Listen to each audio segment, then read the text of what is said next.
Hey guys, I have an update for all of you with this Buick Regal here. This is basically day 6 of stripping, and obviously a lot has been done. I basically have moved all of the wiring, everything. I think in my last video, everything was still over here. And now it's over there, as you can see. Now, it was not an easy task, and still isn't done.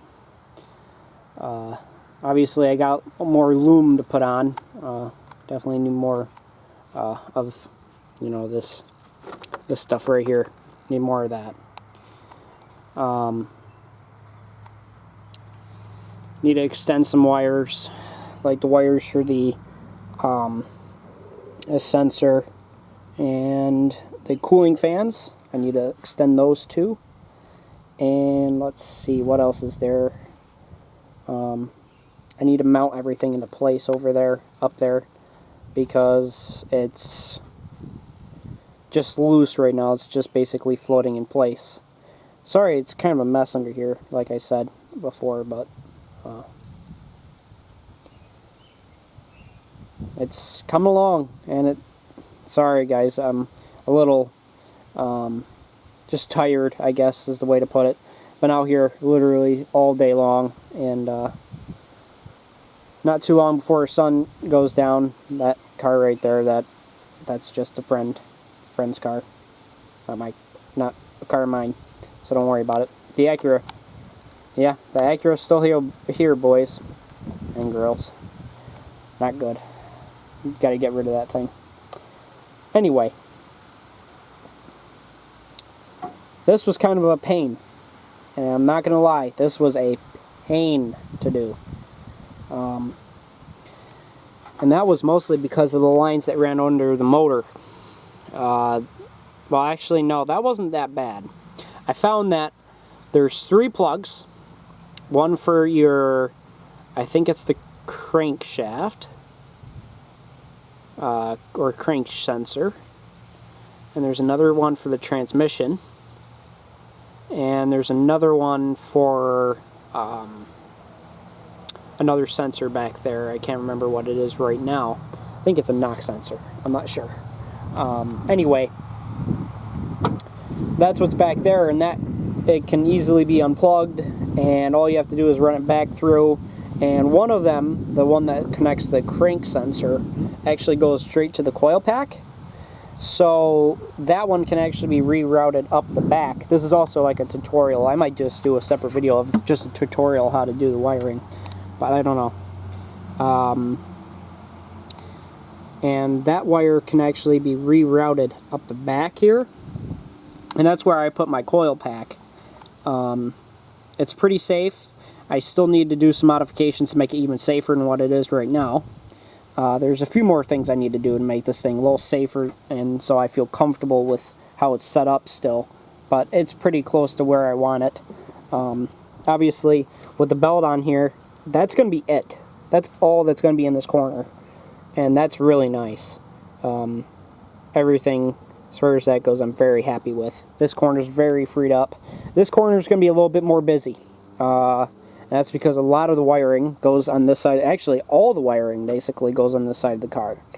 And once I get rid of this battery, it's going to be a lot more clear. I'm leaving this. This little mount right here actually was where air conditioning went. First of all, I would take it out, but the bolts that hold it on are so rusty that it's just not worth it. And honestly, that's a factory bracket that connects from one side of the frame to the other, so that would add some strength to the frame. The only thing I have to worry about is if the frame bends so bad that it hits the transmission shield right there. And that's actually just a shield around the transmission. That's not actually a transmission there. I'm talking about that one on the outside. That just protects it. And I'm pretty sure there's no major wiring going through there, even if it does come back. I should have this pretty cleared up. The air conditioning lines will have to stay because I don't really feel like cutting them out and going all the way back there and trying to get them out when you don't really need to, for at least a stock build. And I call this front end very good too.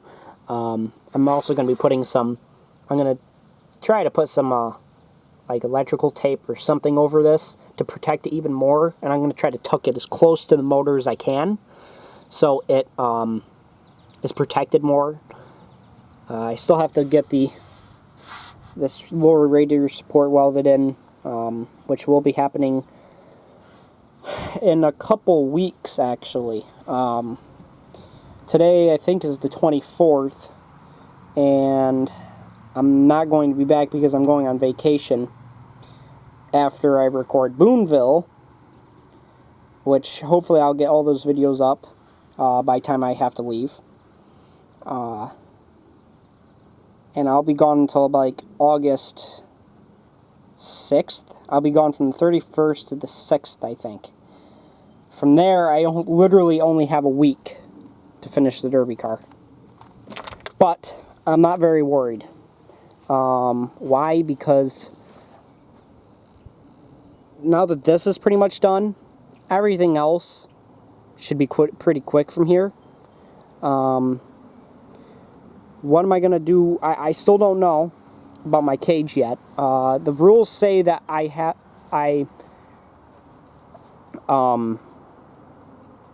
to bolt the gas tank to the floor, but I'm going to talk to the promoter pretty soon here and ask him, hey, can I just put it in my floating gas tank?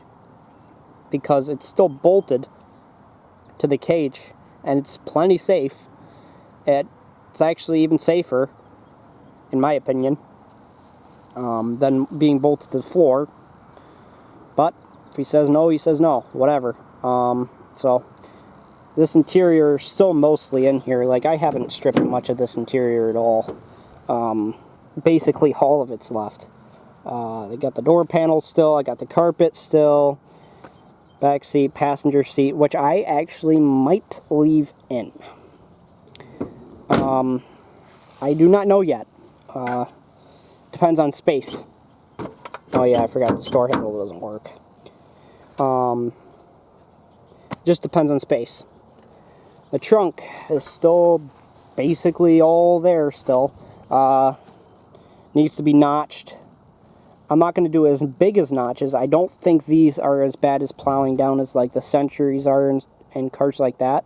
I was actually able to get my Buick Century to bend upwards, at least on one side. So I think that I'm only going to do 2 notches on this one. I actually did 3 on the Century. I think I'm only going to do 2 small notches on this one on either side and push up that spare tire pan and get all this carpet out of here.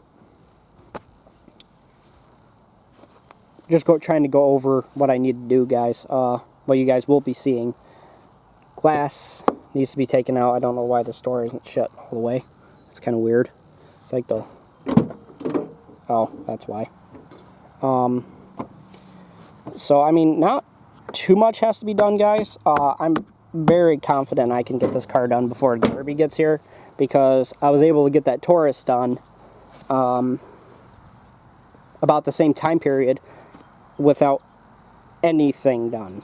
Literally just got the car less than a week before the Derby, and I took one of the days off on top of it, so I should be plenty fine for having this car ready.